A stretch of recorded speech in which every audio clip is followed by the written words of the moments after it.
તાવજી ભૂખી દૂધ પીવીશ ને દૂધ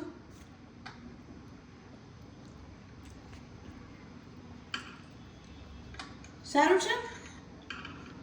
બડી સારું છે અત્યારે લતાબેન ઘેર ને આવ્યું હા લતાબેનની ઘરેથી આવ્યું અને બહારનું ફૂડ બહુ ભાવે એટલે કંઈક અલગ અલગ એને મળે ને એને ખબર પડે ને કે હોટલનું છે કે બહારનું છે તો એને બહુ મજા આવે એટલે મેં લંચ આખી પ્લેટ મંગાવી મા માટે